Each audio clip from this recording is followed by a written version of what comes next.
This is an open letter for those friends of mine who think that, who believe that democracy is the best thing since sliced bread.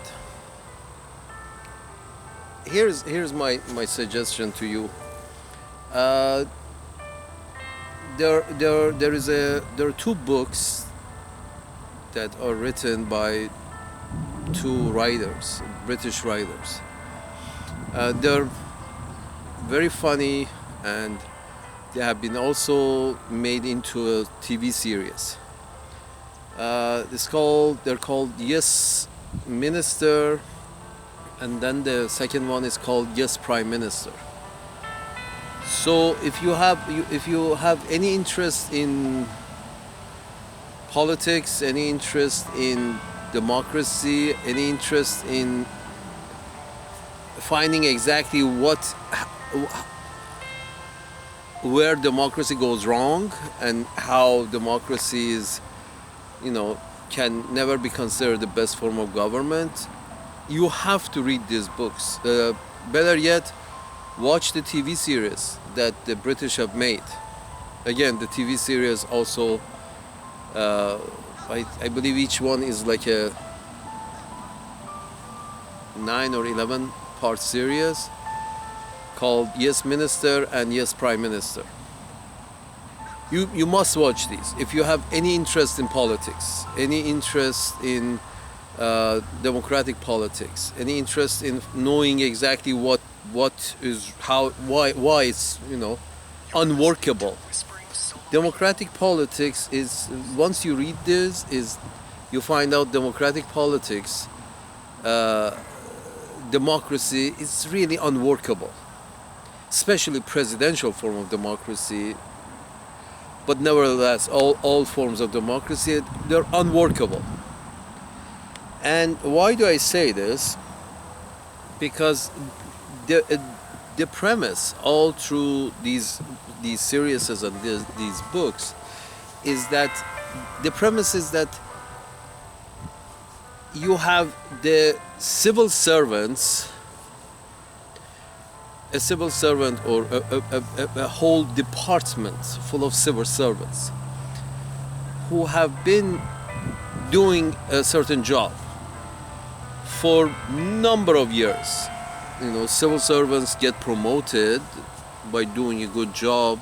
They get promoted, and when you reach the undersecretary level, the highest levels of the civil servants in any democracy, these are the people who have been in the system performing from the lowest level to that at that point the highest level for 30-40 years. They know every in and out of the system, and they also come with their own perspective on what is good policy.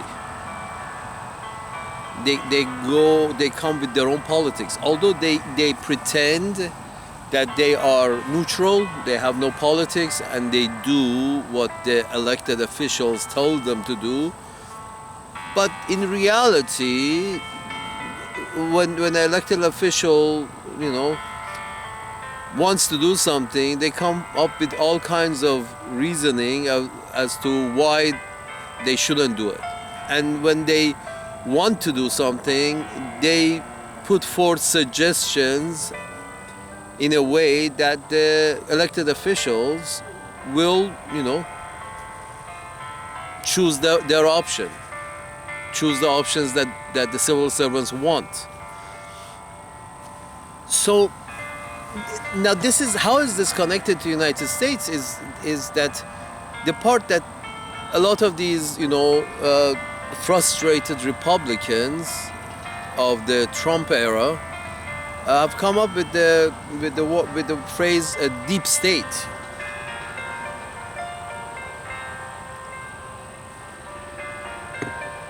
Now this deep state is the redneck's way of saying, implying civil servants.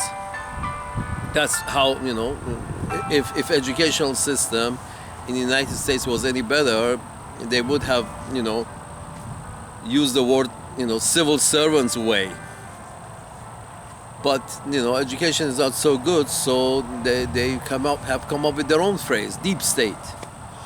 But what they actually mean is actually right, is correct. There is this civil servants from the state who pretty much are conservative on their views and pretty much set on their views. So doesn't matter what administration comes in, you will see, consistency. Now, on one hand, consistency is good. You want consistency because, everything can be predictable, and, economy likes it, the stock market likes it, many like predictability. But the problem with predictability is once you're set on in a system where the very few at the top benefit and a bunch of people at the bottom, go to waste, and there is not, the funds are not distributed properly, and there's a lot of shortcomings in the system, the housing, the education, the healthcare, the foreign policy, the colonial foreign policy, the military-industrial complex. All of these also remain consistent. So you will never find, you cannot find a president which will cut defense spending, because the civil servants, the whole thing, the whole shaboom, the Pentagon is there to make sure there is no cut in civil defense spending. The foreign service is the whole civil servant apparatus of the State Department is there to make sure nothing much changes. Consistency is followed. That there is consistency, and our friends are these and our enemies are those, and this will never change. Again, another thing, Trump came in and said, okay, no, we don't think we owe the British that much affection. We like to, fuck around with the Russians a little. We like Russians too. We like everybody. And that was something that the civil service could not buy. It's like, what do you mean? The guy undersecretary of this or undersecretary of that in the State Department is like, what do you mean? The Russians bad, the British good. That's why we, rebroadcast British international news on NPR. That's because we are set in believing that the Russians are bad and the British are good. So we rebroadcast BBC on our national radio. So this is what I'm saying, that there is a consistency. Now this could have been just the opposite. This could have been the Russians good and the British bad. If you ask George Washington, the guy the United States celebrates as the founder of United States, kicking the British colonialists out. If you ask him whether the British are the good guys or the Russians are, between the British and Russians, choose one, George Washington would have chosen the Russians. Because, he hadn't seen anything bad from the Russians. I don't know when the Alaska was sold to the Americans. It's just, they just sold it to the Americans. The Americans didn't have to fight the fucking Russians for Alaska. But they had to fight the British for America.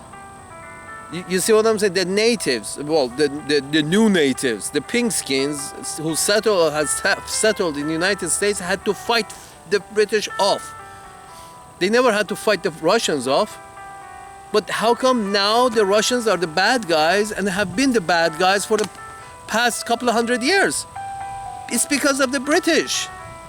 Because the British have found, that they have moved into Uncle Sam's bed, and they have convinced Uncle Sam's that the Russians are bad. And the civil servants have been formed, have been shaped ever since they enter into the civil service, into their positions, from the lower positions, for example, in the State Department, in the Defense Department. From the time they enter, they are, grinded into accepting the dogma that the British are good, the Russians are bad, and this is how we deal with this. Boom, boom, boom, boom, boom. Not sure if it's a dogma. There is no facts behind it. You see what I'm saying? The British, I guess what you can say is the British are not any better than the Russians, or the Russians are not any better than the British, or any worse than the British. It's a game. It's just that Uncle Sam's managers have decided that since the British have all these colonies around the world, ever since the end of World War II, since the British have had all these colonies around the world, the British have decided to share these colonies, share the control of these colonies with Uncle Sam. The British and the French have decided to share the subjugation of these colonies with Uncle Sam. Give Uncle Sam some responsibilities, and Uncle Sam gets a share of the pie. Therefore, the half-ass war that the French had going with the Vietnamese was handed over to the Uncle Sam's managers, and they continued the war with the Vietnamese, with the locals. The half-ass war that there was with the Koreans, I think the British had started something with the war, some kind of war in the Korean Peninsula, was handed to Uncle Sam. Hey, you continue. You grab this baton and run with it. So, and why it doesn't change is because civil servants are rigid, are set in their dogma, because they have been doing the same fucking job for 30, 40 years. And here's why things can change in a democracy.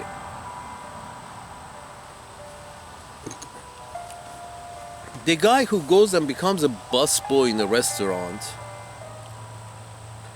it takes him about a month to learn his job properly as a fucking busboy. Right? It takes 30 days to learn his job as a fucking busboy properly. To get good at his job. It takes at least a month.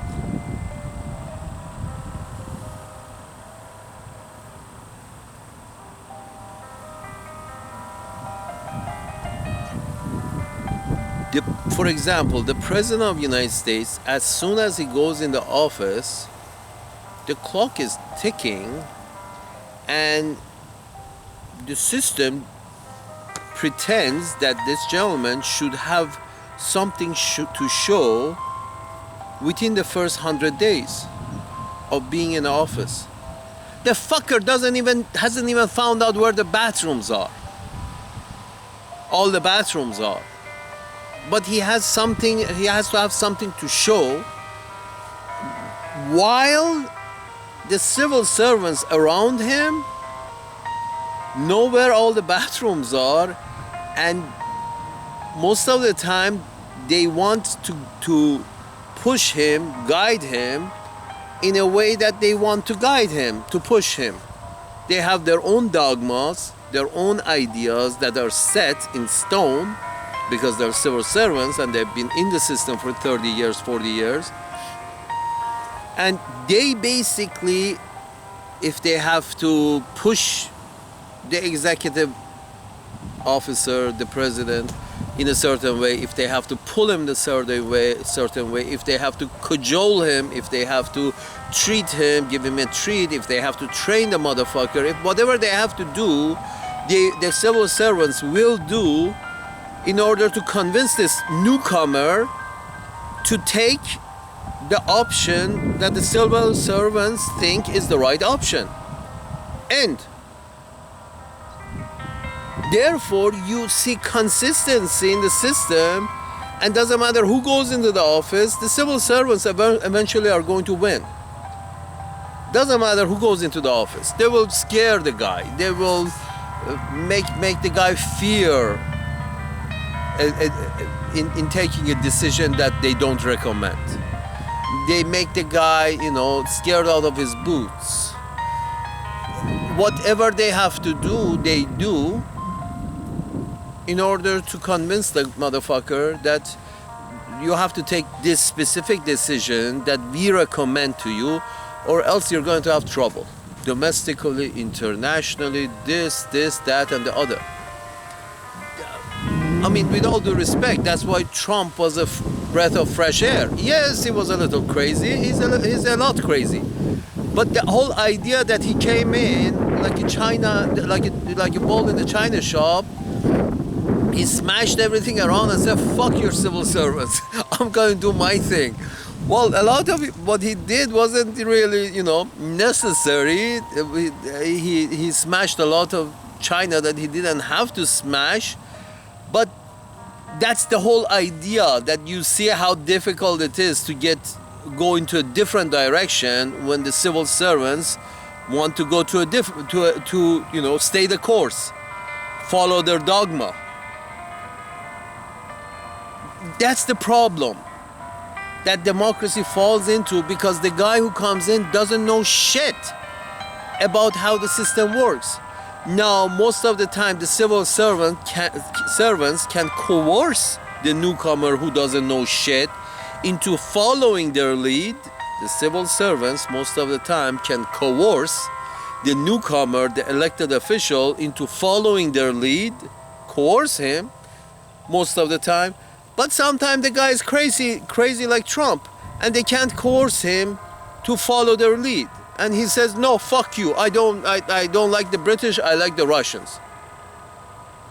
And in reality, I mean, there is no difference between the British and the Russians.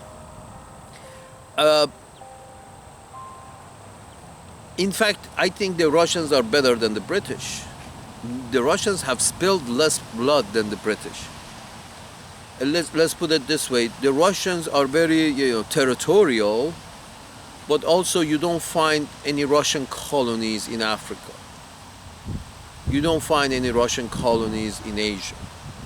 You don't find any Russian colonies in North America and South America. Right? You don't find Russian colonies. You see what I'm saying? You don't find Russian colonies. They stick to their territory. They're very territorial, but they stick to their territories. It's the British who are always, like these jealous motherfuckers who are always looking after other people's territory and trying to take over other people's territory. That's the fucking British.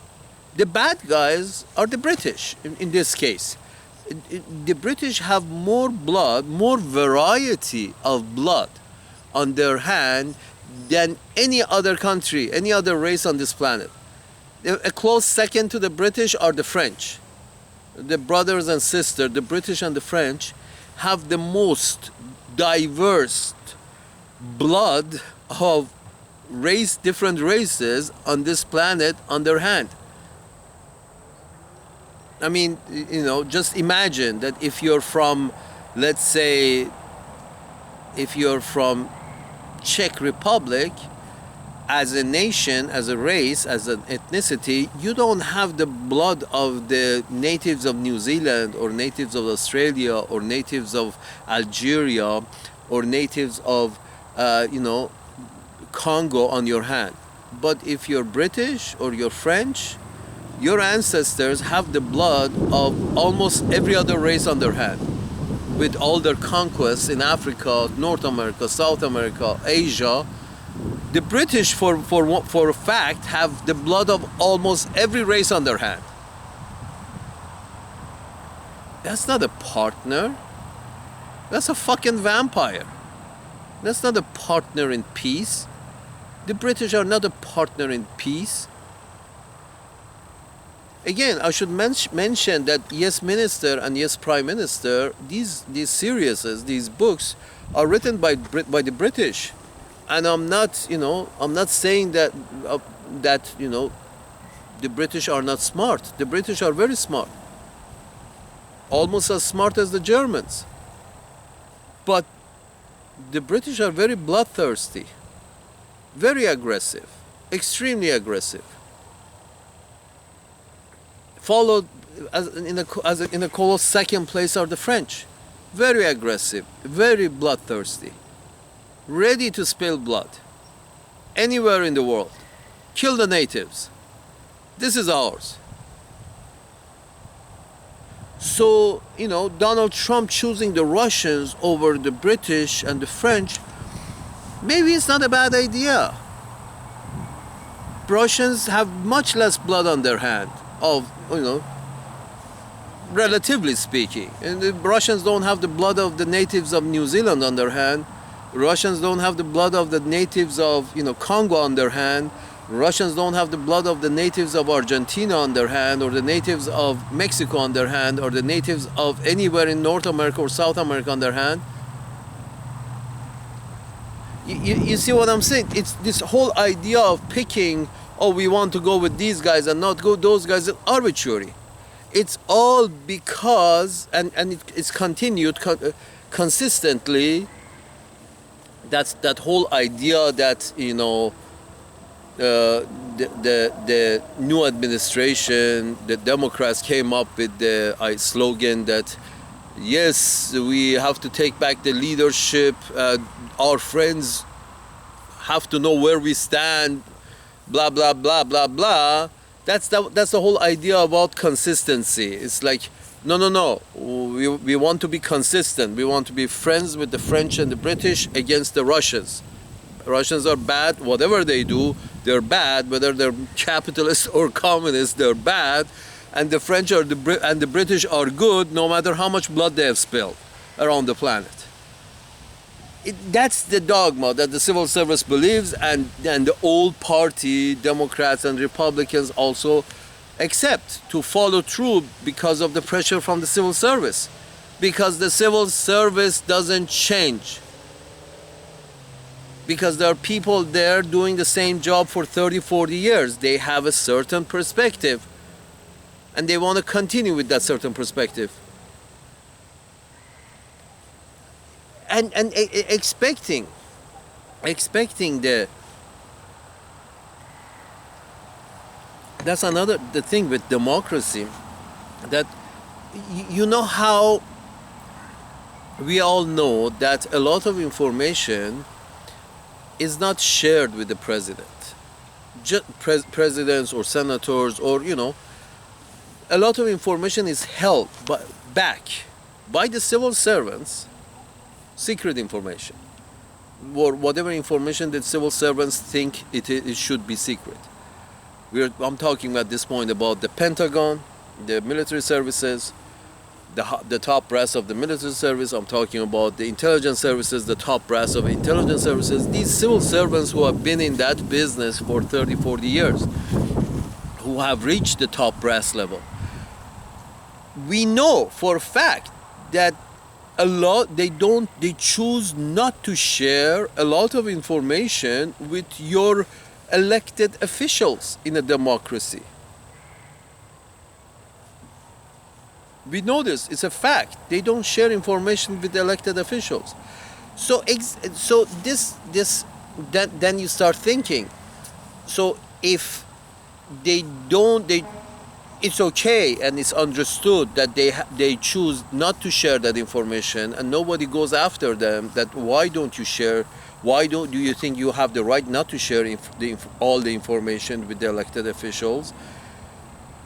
Then you think, so they choose not to share some of the right information, but then you think there is only a little step away if they decide to choose wrong information. From not choosing the right information to, not sharing the correct information to sharing wrong information. It's not that big of a deal. If you do one, you are more comfortable in doing the other as well. So it's like saying that I choose not to say that this is black, but I choose that's one thing, not sharing the right information. But also, if that it wouldn't be that far-fetched for me to justify telling the elected official that actually this is the one that you don't see, actually it's white. You see what I'm saying? It becomes a game of what you share, how much do you share. Do you share the correct information, or do you share the not so correct? Do you bend the truth and then tell the elected official? And at this point, you guys, you should wonder that exactly. Then why the fuck you choose an elected official? If the elected official, one, doesn't have enough time to learn the job. Let's face it, an elected official is usually a 50-year-old guy who, doesn't know where the bathrooms are and doesn't know doesn't know anything about the fucking job. And the job is very complicated. Being a senator, being a president, the job is very complicated. You got from, domestic agenda to foreign agenda. It's a very complicated job. It's a balancing act. It's a tough balancing act. And you're telling me that the guy who is 50 years old is difficult at that age, has difficulty learning new stuff, is suddenly coming to, is going to land in this really tough job and learn it on the spot. Pick it up right on the spot. No, he's not. He's gonna be mumbling around for at least a couple of years until he's becomes barely there. He's a freshman for 2-3 years. Maybe his last year in office, if you consider a 4-year term, maybe his last year in office he becomes a sophomore. He knows where the bathrooms are. So the guy doesn't know anything about the job, lands on the job, and for a long time he's just learning, trying to learn at age 50, trying to pick up what he has to do, what is expected of him, what he has to balance. Then you have the civil servants who are choosing to hold back information, certain information, and present certain other information that might be the whole truth, might not be the whole truth, might be a bended truth. And he has to make decisions from the first day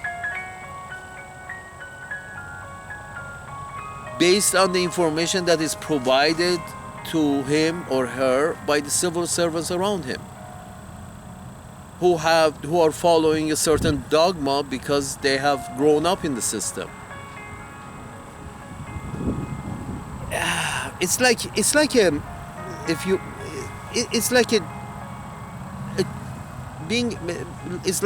giving the child, it's like the parents giving the child the option to be the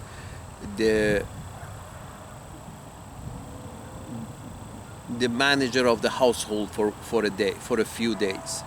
It's the parents are going to run circles around the child to make sure the child makes the decisions that the parents want him to make.